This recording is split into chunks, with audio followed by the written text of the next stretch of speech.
tout le monde. Alors aujourd'hui, j'aimerais nous parler des ascenseurs. Ouais, des ascenseurs. Alors, qui n'utilise pas un ascenseur? C'est quasiment le moyen de déplacement le plus utilisé au monde. Alors, il faut savoir qu'il y a deux types d'ascenseurs. Il y a des ascenseurs hydrauliques et des ascenseurs électriques.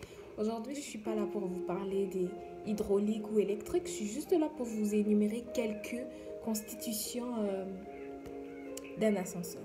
Alors, il faut savoir que dans un ascenseur, on trouve la gaine. C'est tout simplement l'espace où se déplace un ascenseur. Vous voyez, quand vous montez dans un ascenseur, cet espace qui permet à l'ascenseur de se déplacer, c'est appelé la gaine et aussi autrement appelé la trémie. Voilà. À part la gaine, nous avons aussi la cabine.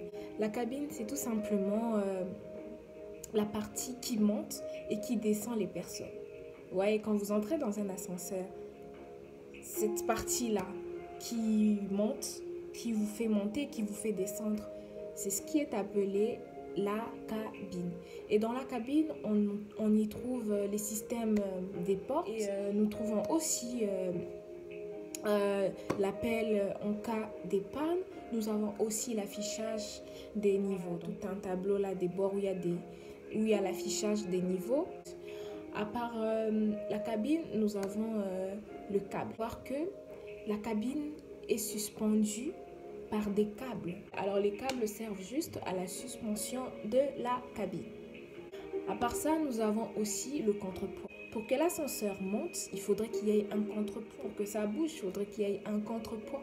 Alors, je vais essayer d'illustrer le contrepoids.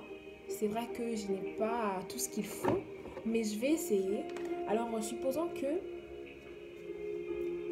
ça, c'est notre cabine et ça, c'est notre contrepoids.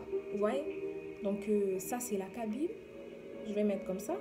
Et le cadenas, c'est le contrepoids. Donc, le contrepoids, c'est défini comme la charge en bout de câblage qui assure et sécurise le bon fonctionnement de l'ascenseur.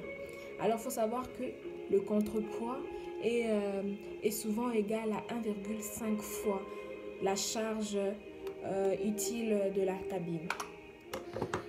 Donc, à part le contrepoids, nous avons aussi le moteur. Les moteurs, c'est la base, c'est la mère, c'est la partie maîtresse. Donc, c'est le fonctionnement même des ascenseurs. Donc, généralement, les moteurs ne sont pas du tout visibles. Et les moteurs ne sont pas du tout visibles. Ils sont cachés dans des endroits uniquement, dans des endroits isolés. Très souvent, dans d'autres immeubles, on trouve les moteurs dans le sous-sol, dans la cave peut-être. Dans d'autres immeubles, les moteurs sont au-dessus, genre vraiment au-dessus, au dernier niveau là. Il y a des machines, des moteurs qui permettent le fonctionnement d'un ascenseur. À part le moteur, nous avons aussi la vanne. La vanne d'un ascenseur assure tout simplement la bonne régulation du liquide pour la pression. Et ensuite, nous avons le rail. C'est tout simplement des guides pour assurer la bonne marche des ascenseurs. Donc, voilà. Nous avons aussi le mouflage. Alors, je vous explique. Le mouflage, c'est l'élément qui permet à démultiplier la force. Parce que, prenons par exemple, nous avons 500 kg, la cabine pèse 500 kg et le contrepoids aussi 500 kg. Alors, pour que la cabine puisse bouger, puisse se déplacer, il faut une force, il faut une importante force pour déplacer la cabine. Alors le mouflage est tout simplement l'élément qui permet de démultiplier cette force. Vous voyez que lorsque l'on introduit le mouflage, la force nécessaire pour que la cabine puisse être déplacée est 2 fois moins.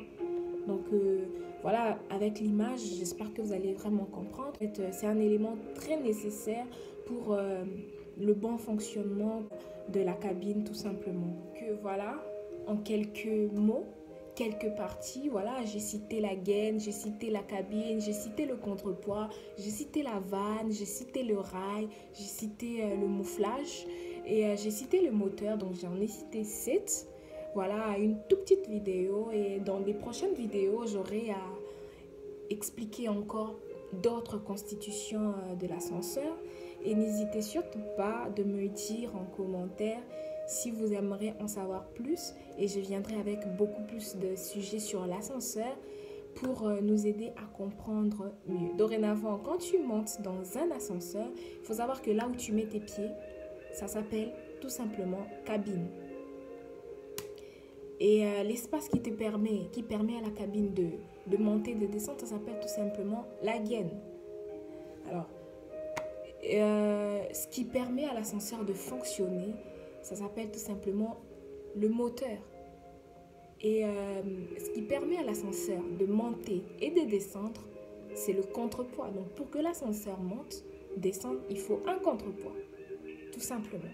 Il faut qu'il y ait un contrepoids. Donc, voilà un peu. Surtout, merci d'avoir suivi ma vidéo.